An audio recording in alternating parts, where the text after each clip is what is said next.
자, 화면에 보는 이 자료는 제가 굉장히 오래전에, 그러니까 2019년 3월에 유튜브에 엑셀에서 T 검정을 하는 방법을 설명했던 파일인데요. 그때는 이제 예를 들어서 이렇게 10명의 실험 대상이 있고 그 사람들한테 어떤 약을 줬어요. 그 약을 주고 수면 시간에 변화가 생겼느냐. 그러니까 1번인 사람은 약을 먹었더니 0.7시간 더 잠을 잘 자게 된 거고, 2번인 사람은 기존보다 마이너스 1.6시간만큼 잠을 덜 자게 된 거죠.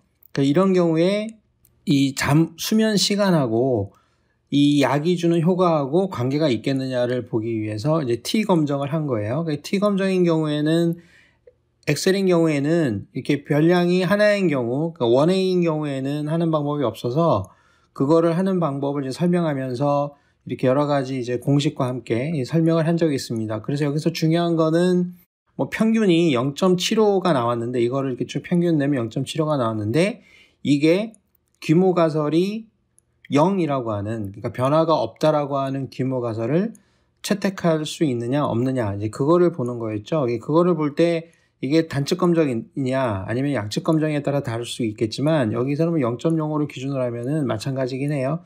그러니까 시간이 같지 않다라고 하는 양측 검정을 했을 때도 이 규모 가설을 이제 기각할 수가 없죠. 그렇기 때문에 약의 효과가 없다, 뭐 이렇게 얘기하는 건데, 자, 이거를 이제 검증하는 방법 여러 가지가 있어서 제가 블로그라든가 유튜브에서 설명을 많이 한 적이 있는데, 자, 이번에는 이 같은 결과를 이 지오지브라라고 하는 수학식을 그려주는 소프트웨어가 있잖아요. 여기에서 구할 수 있는지 한번 확인해 보겠습니다. 단순하게 이제 그래프 그리고 그림을 그리는 기하학적인 표현을 하는 거에만 국한된 게 아니라, 이 지오지브라 프로그램에 보게 되면 이게 확률이라는 게 있어요. 확률을 눌러 보겠습니다.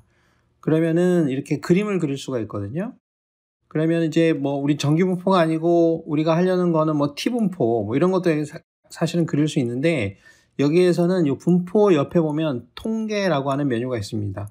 그리고 우리가 이제 요걸 알았을 때 이 검정을 할 수가 있는 거예요. T 검정을. 그럼 여기 클릭해 보게 되면 여러 가지가 나오죠. 그러니까 엑셀이나 다른 통계 패키지로 어렵게 프로그램을 돌리지 않더라도 뭐 이런 것 같은 경우에는 공식으로도 수식을 풀어서 쓸 수도 있지만, 어차피 데이터가 입력되어 있는 거라면은 이런 패키지를 사용하는 것도 괜찮죠.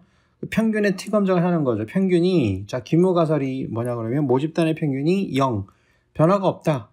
그 다음에 이거는 양측이냐 단측이냐 이거를 볼 수 있겠죠. 그러면 같지 않다라는 거를 보고, 평균은 엑셀에 보게 되면, 자, 이렇게 해서 한번 보겠습니다. 평균은 여기 0.75라고 돼 있죠. 그럼 여기다가 0.75로 입력합니다.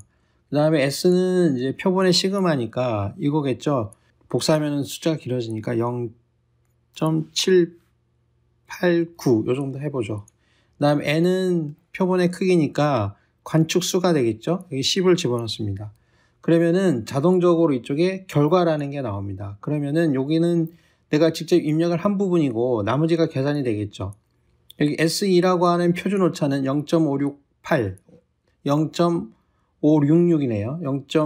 0.5657, 57까지 똑같이 나왔고, 자유도는 10에서 1을 뺀 거니까 9가 나왔고, 그 다음에 T값은 여기 보게 되면 1.32, T 통계량은 여기가 이제 T 통계량이죠. 1.3257이 같이 나왔습니다. 그 다음에 P값은 0.217598이니까 반올림해서 0.2176이 나왔어요. 그러니까 여기에 양측 검정이 된 거죠. 그러면 이 값을 가지고 통계를 완성할 수 있는 거죠. 그러니까 이렇게 데이터가 입력된 걸 가지고 기초 통계량을 냅니다. 적어도 평균하고 표준 편차는 알아야 되는 거죠. 그거를 알고 규모 가설에 사용할 디포트 값을 넣는 거죠. 여기서는 0 아니면 내가 어떤 기준이 되는 값을 넣는 거예요. 그럼 그거에 맞춰서 우리가 이제 통계 보고서에 꼭 들어가야 되는 자료들은 요 정도 자료가 들어가면 좋겠죠. 특히 자유도하고 T값이나 P값은 꼭 들어가야 되겠죠. 이게 유의 수준인 0.05보다 크냐 작냐를 이제 보기 위해서 쓰는 거기 때문에 요거는 꼭 있어야 되고, 자, 그렇게 해서 보게 되면 이것만 가지고도, 그러니까 기초 자료를 넣고 요약 통계량을 구한 다음에 거기서 구한 평균과 표준 편차 이것만 가지고 T 통계 검정에 필요한 자료들을 추출해내서 보고서에 활용할 수가 있습니다. 굉장히 이제 간단하죠.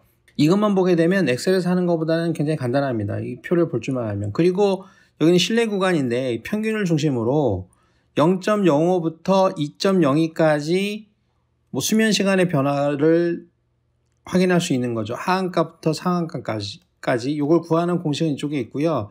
P값 구하는 공식도 이쪽에 있지만 요거는 이제 별도의 문제고, 이렇게 신뢰 구간을 구하기 위해서 구하는 공식은 이렇게 있어요. 이거를 중심으로 평균에서 이 값을 빼면 요게 되고, 평균에서 이 0.75에서 이 값을 더하면은 요 값이 되는데, 여기에 이제 수식도 표현이 되어 있어요. 그럼 이런 것도 한번 구해보려고 하면 여기에 T 검정이라고 되어 있는 부분을 클릭하면 이번에는 추정을 하는 거죠. 추정. 평균보다 얼마나 변화가 생겼느냐를 보는 거죠. 아까 입력했던 값이 그대로 나옵니다.